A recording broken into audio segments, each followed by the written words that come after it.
प्यारे बच्चों, कक्षा 10 गद्य भाग में आचार्य रामचंद्र शुक्ल का जीवन परिचय।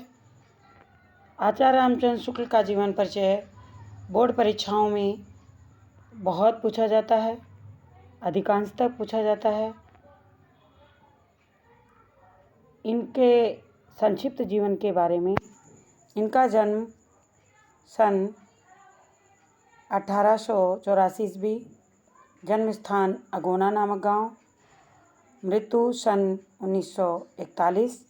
अक्सर मैं बताती हूँ बच्चों, जब भी जैसे ये सन लिखना है, आपको ये सन लिखना है तो यहाँ पर लगभग लिखिएगा, लगभग, क्योंकि अनुमानित रहता है तो ये आपका सही रहेगा।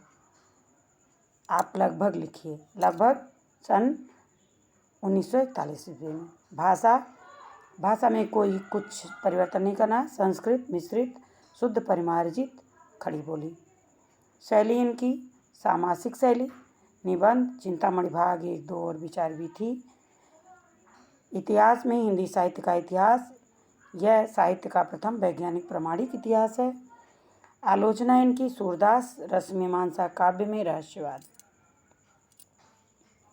अब आप हेडिंग डालिए जीवन परिचय। इनके जन्म के संबंध में 2 लाइन की काव्य गेय पद मैं बोल रही हूँ, आप लोग लिखना चाहिए तो लिख लीजिए, अन्यथा रिकॉर्डिंग तो हो ही रही है। चंद्रावल के पुत्र शुक्ल जी, चंद्रावल के पुत्र शुक्ल जी ग्राम अगोना वासी थे।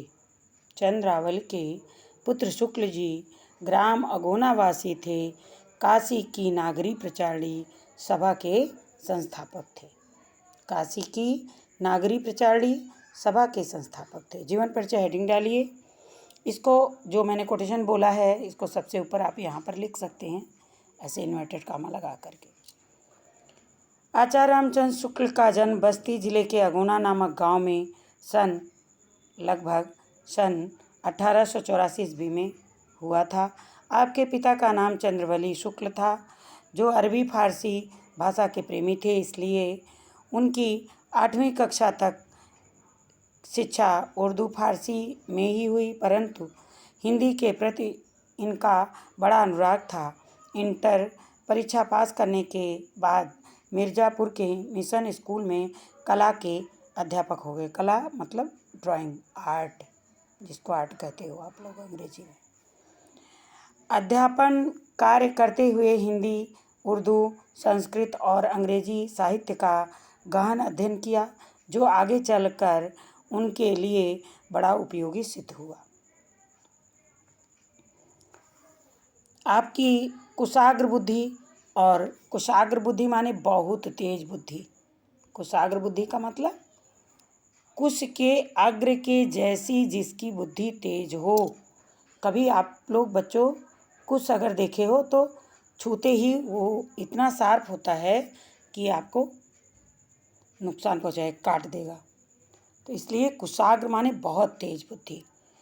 और साहित्य सेवा से प्रभावित होकर सन 1908 में काशी नागरी प्रचारणी सभा, जो मैंने कविता पढ़ा था उसमें था ना, काशी की नागरी प्रचारणी सभा के संस्थापक थे। आपको हिंदी शब्द सागर के सह संपादक का कार्यभार सौंप दिया गया, जिससे आपने बड़ी कुशलता से निभाया। आपने काफ़ी समय तक नागरी प्रचारणी पत्रिका का संपादन किया। कुछ समय तक आप काशी विश्वविद्यालय में भी हिंदी के अध्यापक रहे और सन 1936 में बाबू श्याम सुंदर दास के अवकाश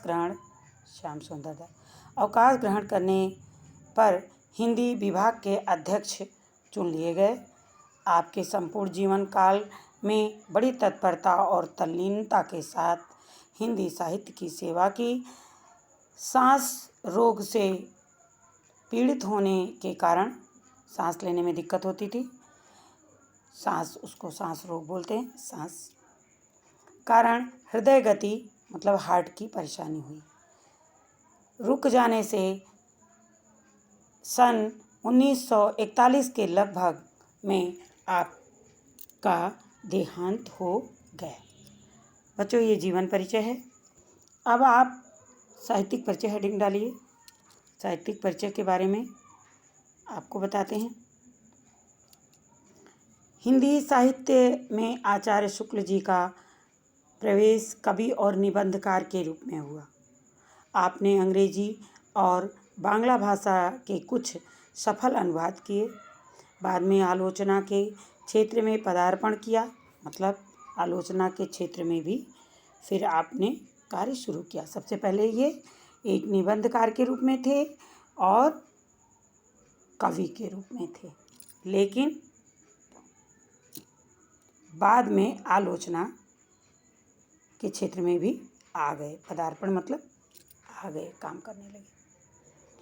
हिंदी के युग प्रवर्तक आलोचक के रूप में प्रसिद्धि प्राप्त की, मतलब बहुत अच्छे आलोचक भी बन गए। आपने सैद्धांतिक और व्यवहारिक दोनों प्रकार की आलोचनाएं लिखी। सैद्धांतिक मतलब सिद्धांत के हिसाब से, व्यवहारिक माने व्यवहारिकता के हिसाब से।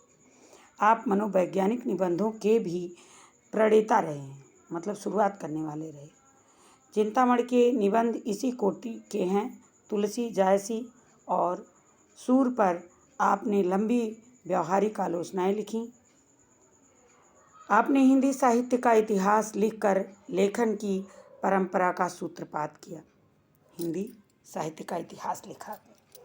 इस प्रकार शुक्ल जी उच्च कोटि के निबंधकार, श्रेष्ठ आलोचक, गंभीर विचारक और कुशल साहित्य इतिहास के लेखक थे। निबंध क्षेत्र में उनका कोई सानी नहीं है, यहाँ पर लिखा है, मतलब उनके जैसा कोई दूसरा नहीं है। अतः आपको निबंध सम्राट कहा जाए तो कोई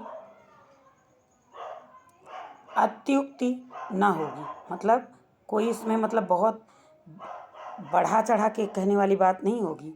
अगर आप बच्चों अत्युक्ति आपको कठिन लग रहा है, आपको कठिन लगता है तो निबंध सम्राट कहा जाए तो कोई बड़ी बात नहीं है। यहाँ पर आप लिख सकते हैं, कोई बड़ी बात नहीं होगी। इसलिए आपका नाम हिंदी साहित्य आकाश में सितारों की भांति लिखा है, भांति ऐसे भांति दैदीप्यमान है और रहेगा। दैदीप माने एकदम उजाला है, प्रकाश है आपके साहित्य का चारों तरफ। बच्चों अब कृतियाँ।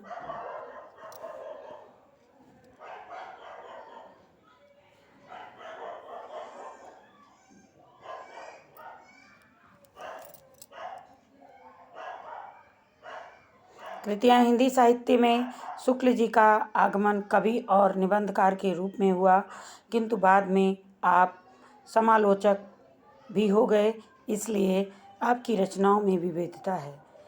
आपकी प्रमुख रचनाएं निम्नलिखित हैं। निबंध में आपने लिखा है चिंतामणि भाग 1 और 2।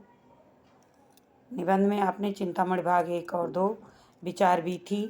इतिहास में हिंदी साहित्य का इतिहास, यह हिंदी साहित्य का प्रथम वैज्ञानिक और प्रमाणिक इतिहास। आलोचना सूरदास, रस मीमांसा काव्य में रहस्यवाद। संपादकी जो किया है जायसी ग्रंथावली, भ्रमर, गीतसार, काशी, नागरी प्रचारी पत्रिका, हिंदी शब्द सागर, तुलसी ग्रंथावली। तुलसी, यहाँ पर सी रह गया है बच्चों, तुलसी ग्रंथावली। काव्य बुद्ध चरित्र, अभिमन्यु वध, अनुदित, आदर्श जीवन, कल्पना का आनंद, विश्व प्रपंच, मैगस्थनीज का भारतवर्षीय विवरण। अब बच्चों इनकी भाषा कैसी रही है। भाषा आचार्य रामचंद्र शुक्ल ने अपने साहित्य में सर्वत्र संस्कृत मिश्रित शुद्ध परिमार्जित साफ सुथरी खड़ी बोली अपनाया। आपकी रचनाओं में एक भी व्यर्थ का शब्द मिलना कठिन है। वाक्य के गठन में एक भी निरर्थक शब्द नहीं है और ना शब्दों को इधर उधर किया है और ना बढ़ाया है। यद्यपि शुक्ल जी की भाषा प्रौढ़, तत्सम, आदि प्रधान परिष्कृत और पूर्ण साहित्यिक है, फिर भी उसे दुरूह नहीं कहा जा सकता। दुरूह माने कठिन, आप कठिन भी इसकी जगह लिख सकते हैं, कठिन नहीं कहा जा सकता। उसमें भावानुकूल, सरलता तथा सुंदर प्रवाह सर्वत्र, सब जगह, सर्वत्र मतलब सब जगह। उर्दू तथा अंग्रेजी के शब्दों का प्रयोग आपने ना के बराबर किया है। जहाँ कहीं ऐसे शब्द आए हैं वहाँ उनका कोई विशेष प्रयोजन ही नहीं है। आपकी भाषा में व्याकरण चिन्हों की सतर्कता सर्वत्र विद्यमान है। कथन में ओज लाने हेतु अलंकारिक भाषा का प्रयोग आपने किया है। आपकी शैली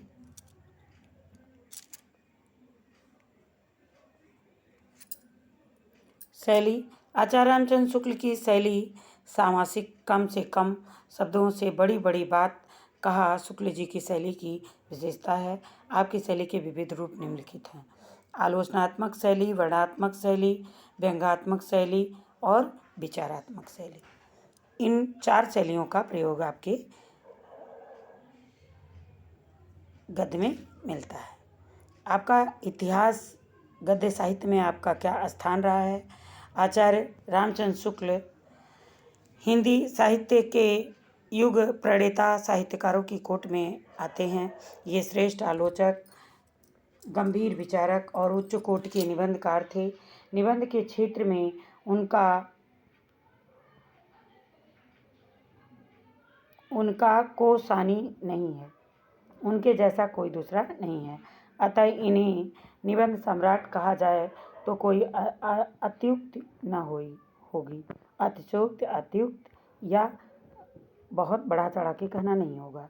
इन्होंने अपनी अलौकिक प्रतिभा से हिंदी साहित्य जगत को आलोकित कर